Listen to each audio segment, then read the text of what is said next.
Siamo in compagnia di un imprenditore di Jesolo che sta cercando dipendenti, perché ha anche lui, come tutti gli altri, problemi, ed è in pratica il gestore dell'Hotel Salvador e dell'Hotel Edelweiss. Sentiamo cosa ha da dirci.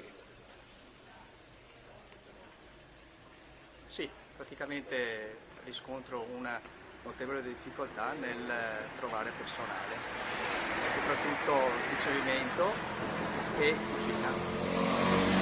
Quindi persone professionali oppure anche gente generica? Ma un po' di tutto, anche apprendisti, però in genere trovo una difficoltà proprio di reperire personale in tutti i settori. E questa nuova professionalità del navigator e del reddito di cittadinanza secondo te ha portato qualche scompenso? Beh sì, secondo me si è portato qualche scompenso, perché comunque rimanendo a casa si può percepire un minimo di stipendio e poi eventualmente arrotondare con qualcos'altro di extra. Siamo in compagnia quest'oggi anche con Daniel Menazza, che è proprietario tra l'altro dell'albergo Casabianca, poi c'è il Cristoforo Colombo e altri management in pratica. Sentiamo cosa ha da dirci per quanto riguarda la manodopera a Jesolo, se è così effettivamente difficile trovare dipendenti.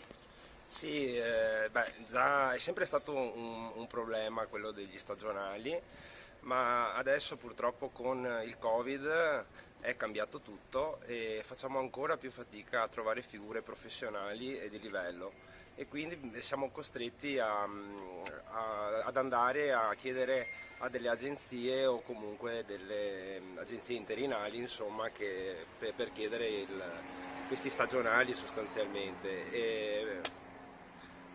Purtroppo abbiamo avuto anche dei costi non indifferenti sull'azienda per colpa di queste agenzie interinali sostanzialmente. Ma il problema di base, a quanto si sente, è questo reddito di cittadinanza che sembrerebbe che togliesse manodopera in pratica. Succede anche questo, è capitato a me personalmente che 2 o 3 persone mi hanno chiesto se potevano lavorare diciamo fuori, tra virgolette, perché prendevano il reddito di cittadinanza.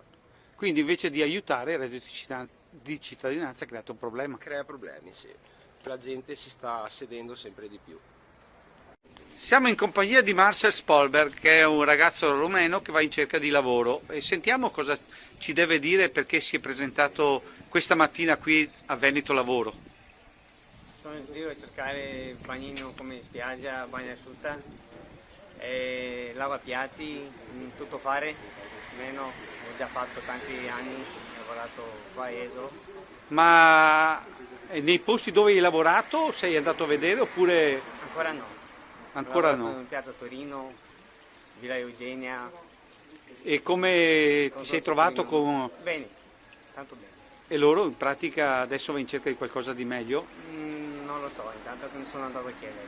Va bene.